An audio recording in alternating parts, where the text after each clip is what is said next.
بسم اللہ الرحمن الرحیم۔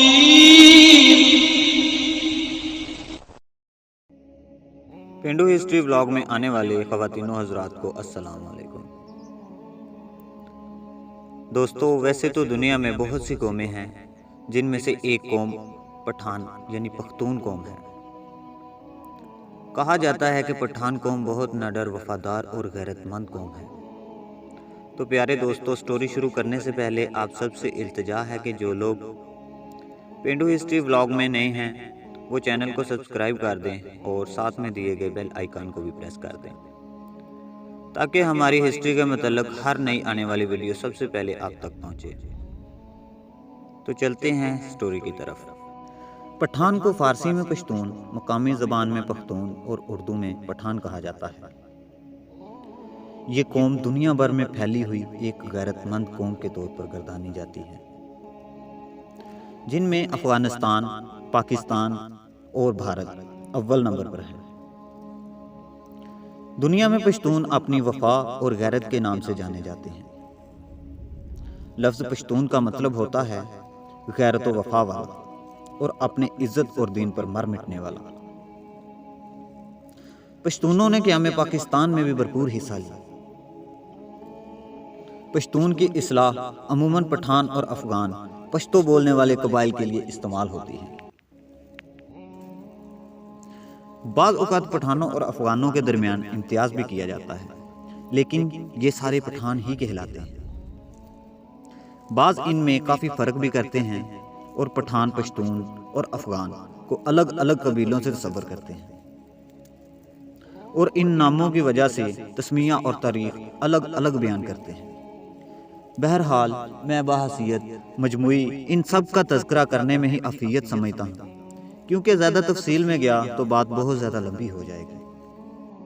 آپ لوگوں نے قرآن پاک میں حضرت موسیٰ علیہ السلام کے بارے میں پڑھا ہوگا کہ ایک موقع پر انہوں نے ایک پتھر پر اپنا عصا مارا تو 12 چشمے پھوٹ پڑے کہ ہر چشمہ بنی اسرائیل کے 12 قبیلوں کے لیے الگ الگ تھا۔ تو تاریخ دان یہاں سے ان کی تاریخ شروع کرتے ہیں۔ اسرائیل کی ایک ریسرچ کے مطابق پشتون یا پٹھان یہودی النسل ہے اور ان کا تعلق بنی اسرائیل کے 10 گمشدہ قبائل سے ہے، کیونکہ اس وقت جتنے بھی یہودی ہیں وہ حضرت موسیٰ علیہ السلام کے 2 قبیلوں میں سے تعلق رکھتے ہیں، جبکہ بقیہ 10 اپنا مذہب تبدیل کر چکے ہیں یا ان کا کوئی پتہ معلوم نہیں ہے۔ ان 10 قبائل کو اسرائیل کی تباہی کے بعد فاتحین نے جلا وطن کر دیا تھا، جس کے بعد رفتہ رفتہ یہ لوگ پہلے ایران، پھر افغانستان اور پاکستان کے مختلف علاقوں میں آباد ہو گئے، جبکہ جیوش اٹلس میں صوبہ سندھ کے قدیم بندرگاہ دیبل کے بارے میں بتایا گیا ہے کہ یہ بندرگاہ یہودی تاجروں کی بہت بڑا مرکز تھی۔ بنی اسرائیل کے تاجر زمانہ قدیم میں بذریعہ بحری جہاز سندھ اور بلوچستان کی بندرگاہوں پر آتے رہے، اس لیے ان دونوں صوبوں کے بیشتر شہروں اور بندرگاہوں میں یہودیوں کی تجارتی مراکز اور عبادت گاہیں قائم ہو گئیں، جس کی وجہ سے زمانہ قدیم میں پاکستان کے بعض علاقوں میں یہودیت کے ماننے والے بھی بڑی تعداد میں موجود تھے۔ اسرائیل میں 12 قبائل آباد تھے جنہیں بنی اسرائیل کے اجتماعی نام سے پکارا جاتا تھا۔ کہا جاتا ہے کہ صرف 2 قبائل توریت پر عمل کرتے تھے، جبکہ باقی 10 قبائل توریت کو تسلیم نہیں کرتے تھے، لیکن یہ بھی بنی اسرائیل کا حصہ تھے۔ آج کا شمالی اسرائیل حضرت عیسیٰ علیہ السلام کی پیدائش سے تقریباً 800 سال پہلے نینوا کے اشوریہ قوم نے فتح کر لیا تھا، جبکہ جوڈا کے نام سے مسوم جنوبی علاقہ پر صدیوں بعد بابل سے آنے والے حملہ آوروں نے قبضہ کیا۔ جب بابل کے فرمانروا بخت نصر نے یروشلم یعنی کہ موجودہ فلسطین پر قبضہ کر کے اسرائیلی بادشاہت کی اینٹ سے اینٹ بجا دی، تو بنی اسرائیل کے بہت سے قبیلے بھاگ کر ایران کے قریب غور کے پہاڑوں میں جا بسے اور پھر یہاں سے دیگر خطوں تک پھیل گئے۔ ہزاروں سال سے دنیا میں زمانہ قدیم کے گمشدہ یہودی قبائل کے بارے میں گردش کرنے والی داستانوں کے مطابق ایتھوپیا میں آباد فلاشاں یہودیوں اور افغانستان، مشرقی ایران اور پاکستان کے پشتون قبائل کو ان یہودیوں کی نسل سمجھا جاتا ہے۔ پشتون افغانستان میں سب سے بڑا نسلی گروپ اور پاکستان میں دوسرا بڑا نسلی گروہ ہے۔ خود بعض افغانوں کا بھی یہ دعویٰ ہے کہ ان کے آباء و اجداد کا تعلق قدیم زمانہ کے یہودیوں سے تھا، جبکہ افغانستان کے آخری بادشاہ ظاہر شاہ مرحوم برملا یہ اقرار کرتے رہے کہ ان کا تعلق بنی اسرائیل کے بنیامین قبیلے سے ہے۔ اس طرح پاکستان اور افغانستان کی نصف آبادی یہودی قبیلے کے بچھڑے بہن بھائیوں پر مشتمل ہے۔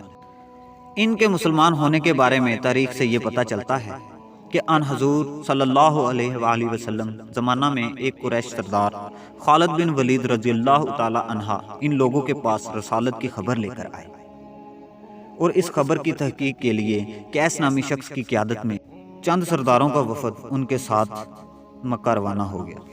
یہ قبائلی سردار بحیثیت مہمان جب مکہ پہنچے تو وہاں نبی کریم صلی اللہ علیہ وآلہ وسلم سے ملاقات کے بعد اسلام قبول کر لیا، جبکہ فتح مکہ کی مہم جوئی میں بھی یہ آپ صلی اللہ علیہ وآلہ وسلم کے ہم رکاب رہے۔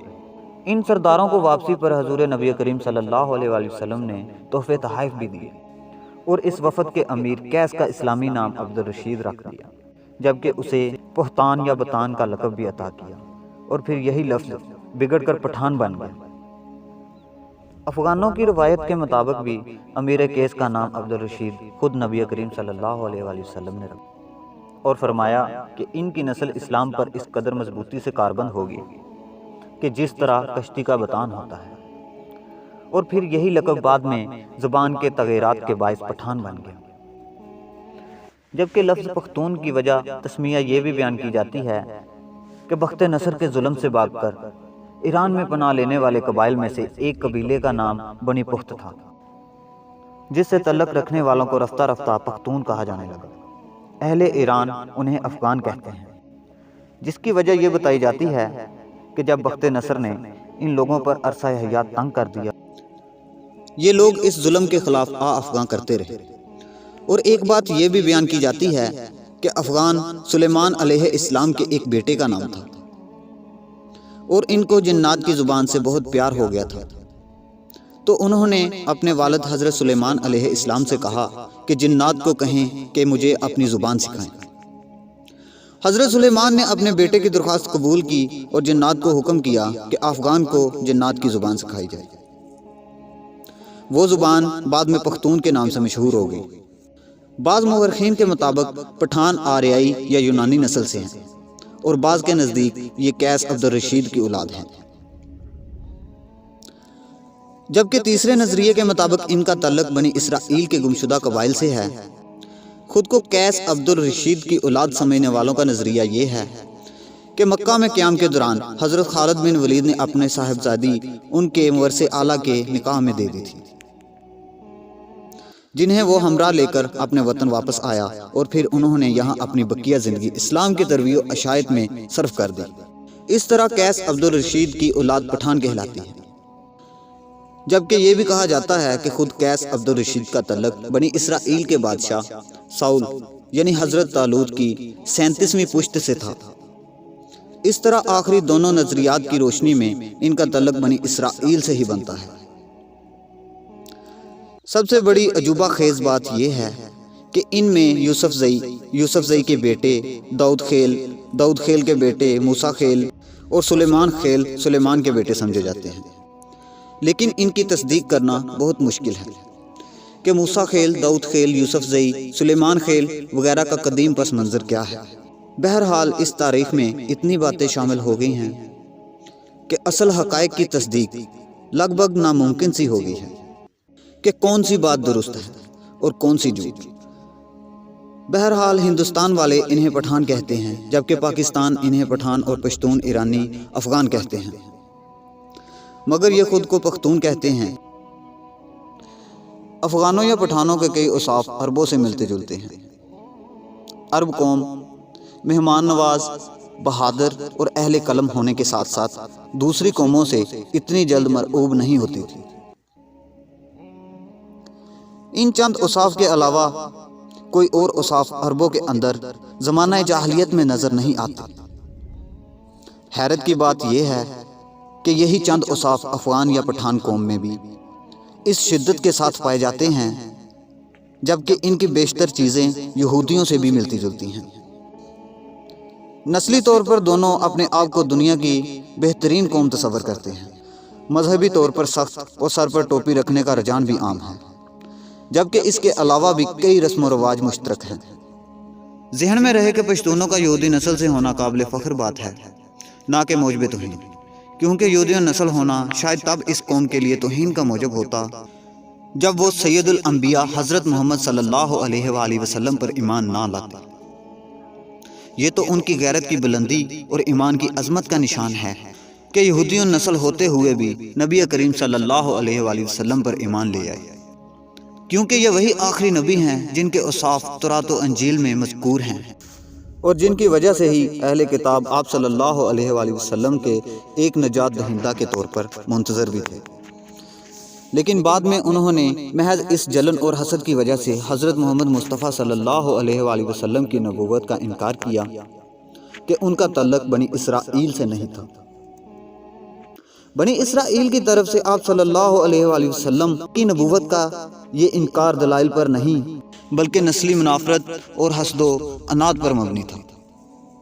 تو یہ پشتونوں کے لیے قابل فخر بات ہے کہ یہ لوگ حضرت موسیٰ علیہ السلام کے حواری بھی ہیں اور آخری نبی صلی اللہ علیہ وآلہ وسلم کے سپاہی بھی تھے۔